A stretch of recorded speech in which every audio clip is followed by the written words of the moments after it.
Vice President JD Vance.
Wow. How's it going, Phoenix?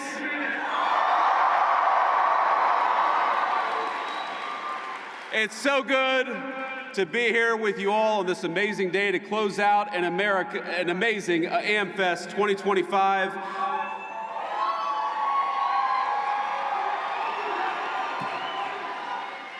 What an amazing crowd all of you are, and I have to admit, today solved one of the great insecurities that I had. Because as I've watched Nicki Minaj come out and declare her support for the truth, for courage, and for wisdom, I've had this little nagging voice in the back of my head wondering whether she thinks I look like the JD Vance meme. And it turns out, and I confirmed when she walked down the steps, Nicki Minaj actually knows what I really look like, and that is the best tribute that I could possibly imagine.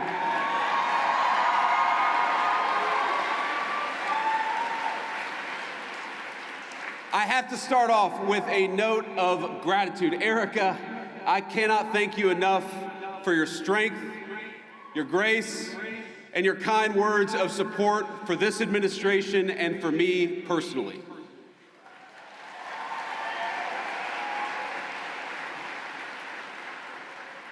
You lead an incredible movement at Turning Point, and I will fight alongside you and President Trump and every patriot in this room to defend the country that we so dearly love.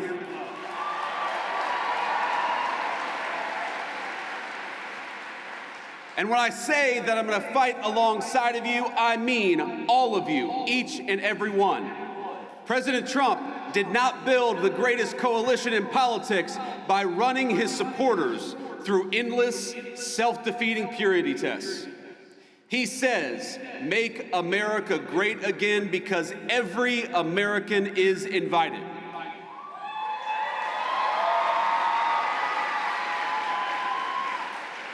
We don't care if you're white or black, rich or poor, young or old, rural or urban, controversial or a little bit boring, or somewhere in between. People of every faith come to our banner because they know that the America First movement will make their lives better, and they also know that the Democrats don't care about anything other than maybe transing their kids. So if you love America, if you want all of us to be richer, stronger, safer, and prouder, you have a home on this team.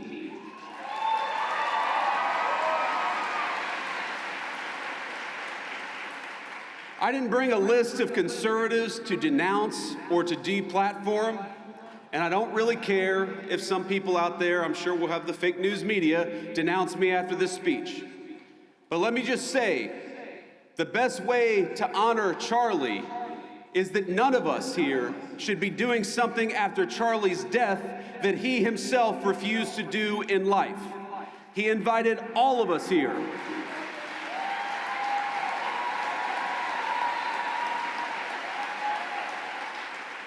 Charlie invited all of us here for a reason, because he believed that each of us, all of us, had something worth saying, and he trusted all of you to make your own judgment.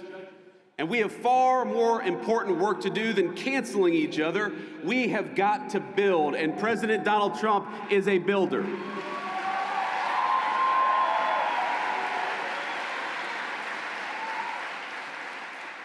We're building a better country right now, and you have a rightful place in the success of your nation and the success of this movement.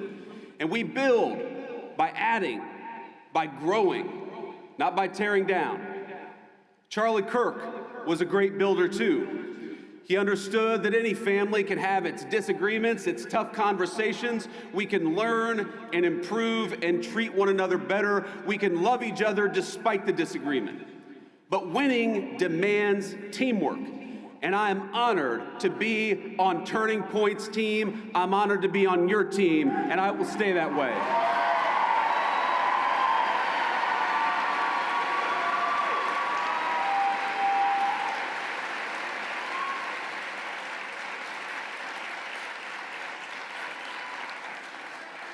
There's still so much important work to do, my friends. We're barely a year into this administration, not even a year into the administration. But I'm so proud of the accomplishments of the president and the entire administration. In just a year, we ended Joe Biden and Kamala Harris's border crisis.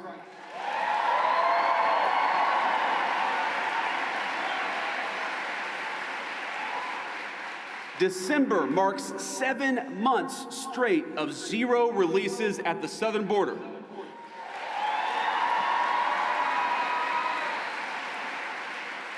More than 2.5 million illegal immigrants have left the United States, the first time in over 50 years that we have had negative net migration, and it's just the start. When you restore sanity at the border, it shows up everywhere else. Rent prices are dropping 4 months in a row, and more native-born Americans are working than ever before. Kamala Harris opened the border and destroyed the economy. The Trump administration gave you net negative migration and much more job creation.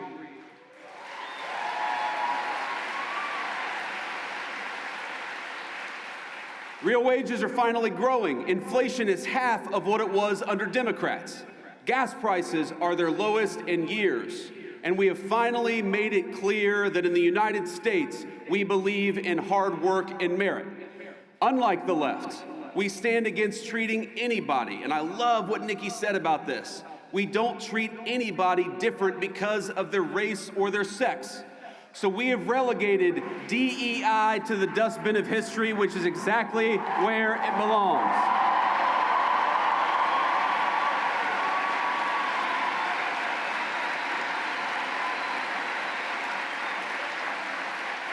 In the United States of America, you don't have to apologize for being white anymore.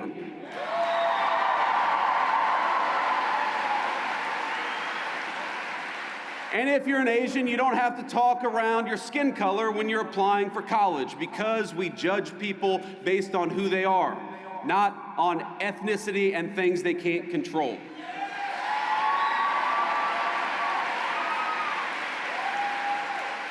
We don't persecute you for being male, for being straight, for being gay, for being anything. The only thing that we demand is that you be a great American patriot, and if you're that, you're very much on our team.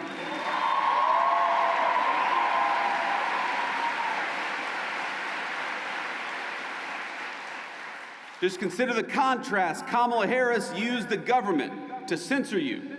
We're using, in the Trump administration, the government to protect your free speech, whether it's on college campuses or in the digital marketplace of ideas.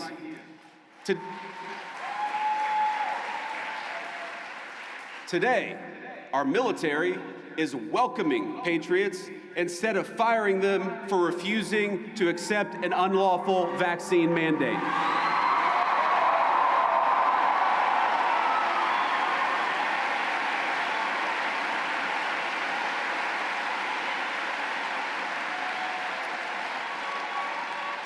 And to honor Charlie, but also to honor all of you, we're working to end the scourge of left-wing violence in the United States of America. We're going after the far left crime networks, but we're also going after the monsters that fund them. We don't just want to go after the Antifa member who threw a brick at an ICE agent. We want to know who bought the brick, and we're going to prosecute them too.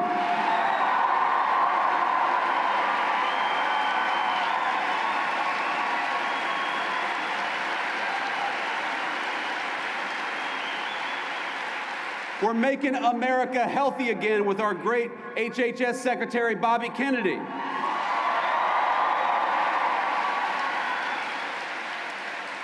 We're bringing drug prices down and purging our food supply of the poison that had built up over a generation.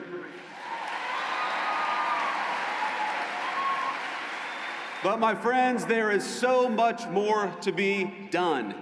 And the people saying we need to be doing more, we need to be doing it faster, trust me, I hear you. Greatness awaits every single one of you in the America First movement we are building together, but we need your help to get there. Do you want more prosecutions? Great. So do we. Donald Trump and I have a list of better judges and prosecutors to enact swifter justice. So join us in the fight against the stupid Senate rules to stand in their way.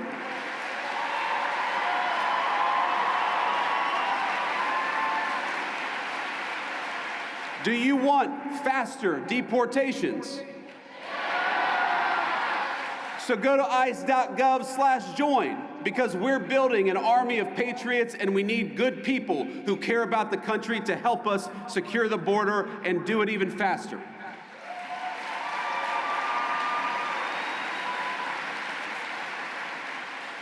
Do you want rents to keep dropping and wages to keep rising as they have over the last few months? Then mobilize with us. Don't hand power back to the people who tanked the economy in the first place. Join the America First movement, and you will always have a place on our great team.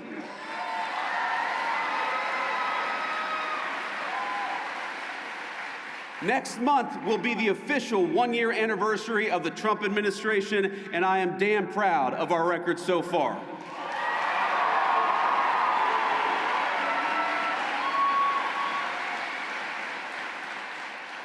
Now, the Democrats are already talking about 2028, and it looks like they're going to nominate a California liberal who's presided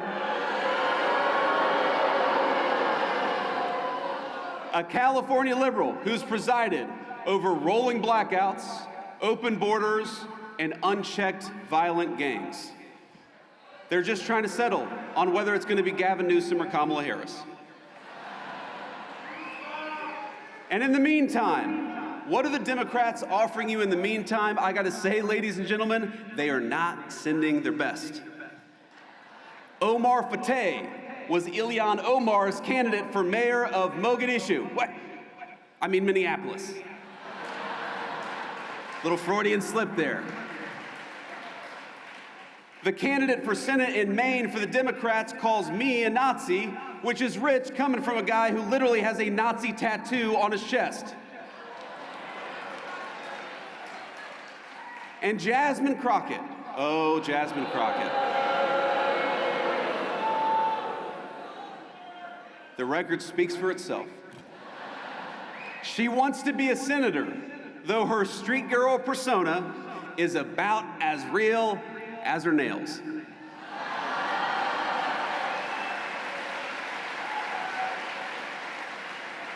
But ask yourself, what do all of these people have in common? And the unfortunate answer is they are puppets. They don't actually matter. They are cogs in a machine that wants to make you poorer, that wants to make you less powerful, and wants to make you less safe in the country your ancestors built.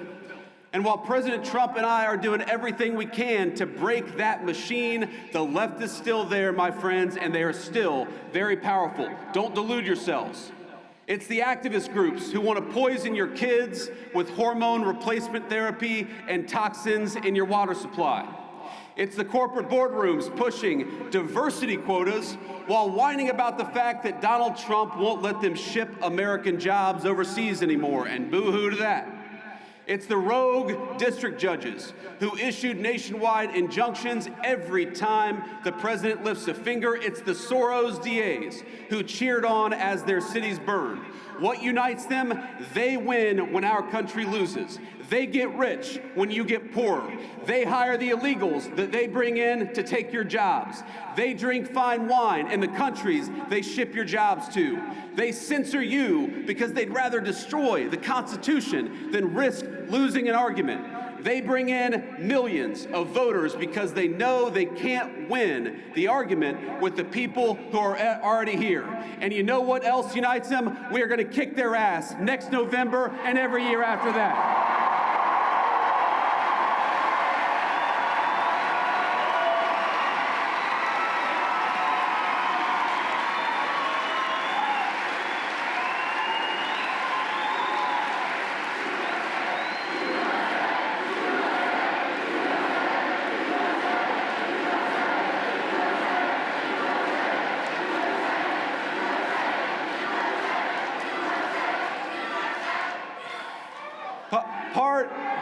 Part of the American dream is the idea that we're all, every single one of us, on the same team. We're all part of the same American family. If you want to destroy that, do what Democrats have done, not just for the last 5 years, but for the last 30 or 40. Make one race the enemy of another. Make one gender the enemy of the other. Make Americans suspect and despise each other instead of loving their shared country.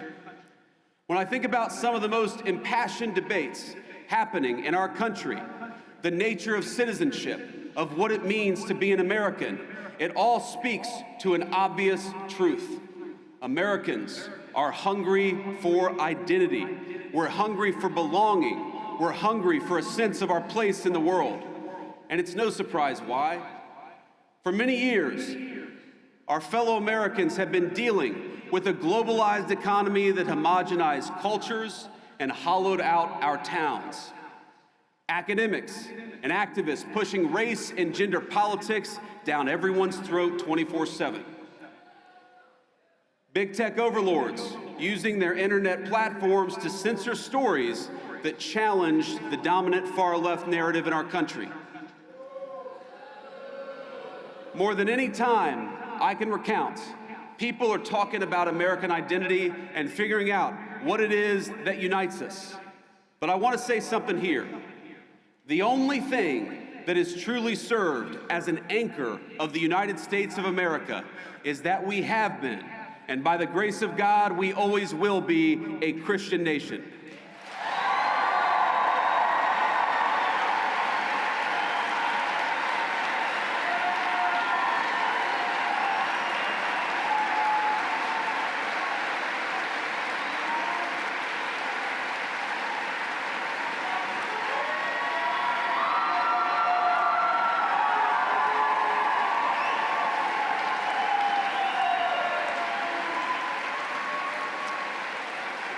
Now, I want to be explicit because, of course, the fake news media will twist everything that I say. I'm not saying... Do you feel about them the same way I do? I'm not saying you have to be a Christian to be an American. I'm saying something simpler and truer. Christianity is America's creed. The shared moral language from the Revolution to the Civil War and beyond. Across that history, our country's major debates have always centered on how we could best as a people please God. That creed, think about it. That creed motivated our understanding of natural law and rights, our sense of duty to one's neighbor, the conviction that the strong must protect the weak, and the belief in individual conscience. Even our famously American idea of religious liberty is a Christian concept. Because we're all creatures of God, we must respect each individual's pathway to that God.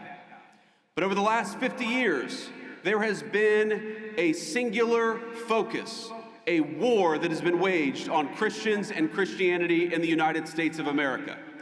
And let me say, of all the wars that Donald Trump has ended, that is the one we're proudest of.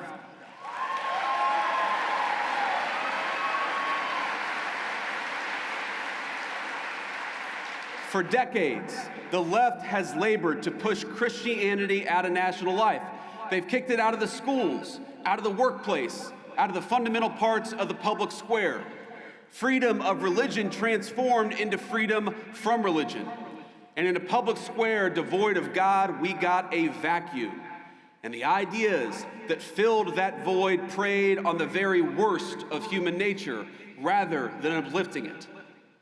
They told us not that we were children of God, but children of this or that identity group. They replaced God's beautiful design for the family that men and women could rely on and turn to one another, with the idea that men could turn into women so long as they brought the right bunch of pills from Big Pharma. They had all the religious fervor of a zealous convert without any of the grace or forgiveness of a true Christian. Scripture tells us, "By your fruits ye shall know them." And we might ask, what are the fruits of these people and their principles? And the answer is a man named Tyler Robinson who killed my friend.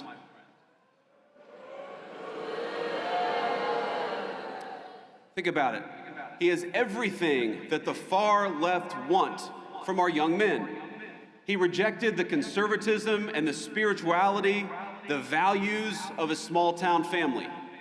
He moved into a small apartment. He became addicted to porn. He became addicted to hate. And he ended up sleeping with somebody who doesn't know whether they're a man or a woman. That is the nightmare scenario, but that is the scenario that the left has actively advertised they want for American families. And the young men in the audience in particular. That is exactly why we have to fight them. Because the fruits of true Christianity are men like Charlie Kirk.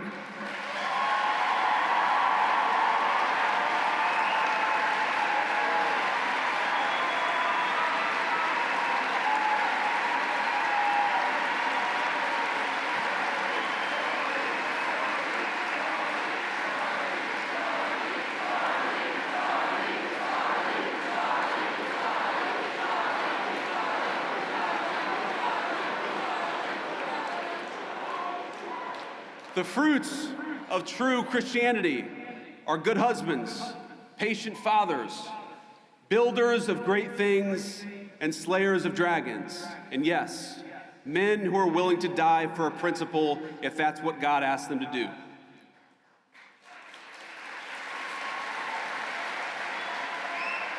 Because so many of us recognize that it is better to die a patriot than live a coward.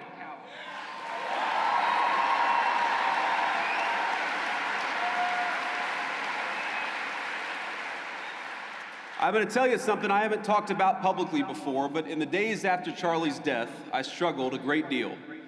I'm sure many of you did too.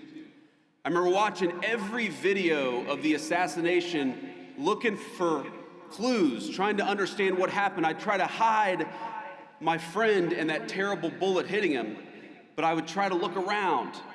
I stayed up all night for many nights in a row, researching every conspiracy theory, going down every rabbit hole. When my lovely wife, Usha, told me to come to bed, I told her I owed it to Charlie to try to uncover every stone, and so that's what I tried to do. I remember I was consumed by this fear that Charlie's death wouldn't just deprive a family of their husband or of a good father, but that it would deny our movement of a great unifier of people and a great doer of great deeds. It's the only time I can remember my wife ever telling me that she was really worried about me. She told me it many times. But what saved me was not lying to myself, but accepting the reality of the fight that we're in. Charlie's death was an immense loss, an irreplaceable loss. We got kicked in the teeth, my friends, and there's no sugarcoating it or pretending that it didn't happen. We need to accept that. And what saved me was realizing that the story of the Christian faith, like the story of these United States of America, is one of immense loss followed by even bigger victory. It's a story.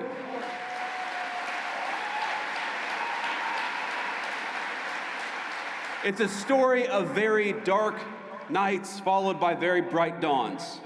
What saved me was remembering the inherent goodness of God and that His grace overflows when we least expect it. Not long ago, I spent time at a Christian men's ministry just a couple of weeks ago.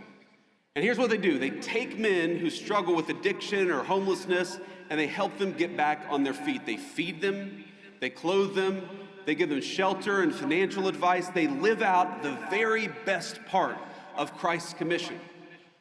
Now afterwards, I had lunch with 4 of these men. It was a couple of white guys, a Hispanic guy, and a black man. They had all struggled in their unique ways. Some had lost contact with their family, some of them for a very long time. Others were desperate to rebuild relationships with their kids so that they could see them on Christmas. But all of them were back on their feet. And what saved them? It wasn't racial commonality or grievance. It wasn't some philosophical jargon. It wasn't a DEI prep course, and it wasn't a welfare check. It was the fact that a carpenter died 2,000 years ago and changed the world in the process.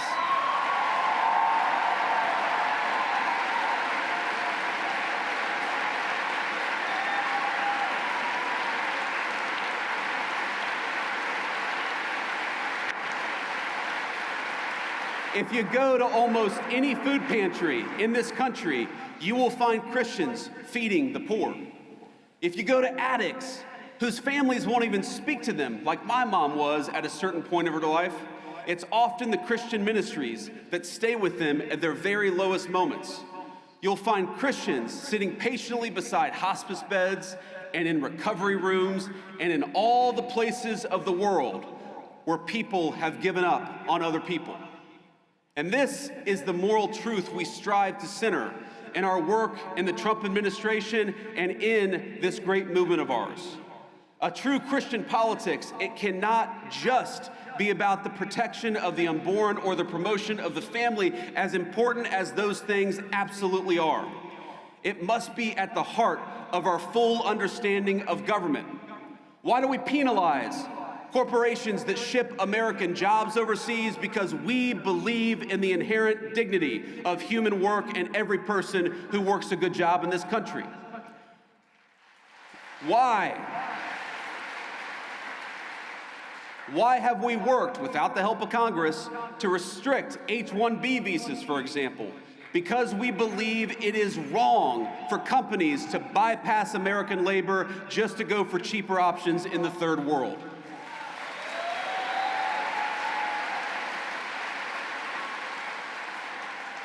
We help older Americans in retirement, including by ending taxes on Social Security, because we believe in honoring your father and mother rather than shipping all of their money off to Ukraine.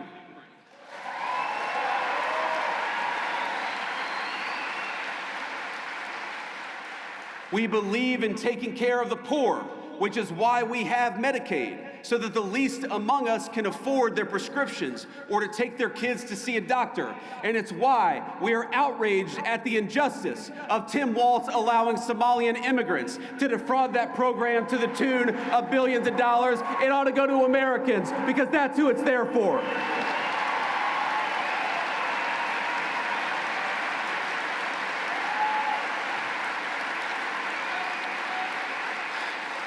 Now, I want to close, my friends, but I have heard you. I know that some of you are impatient at the pace of progress, and my response to that is good.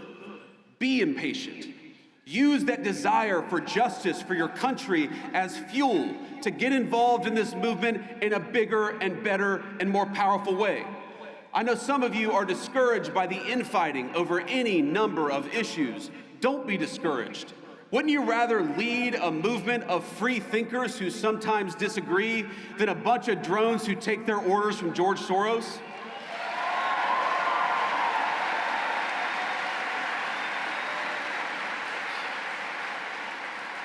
And I know many of you miss our dear friend Charlie Kirk. So do I.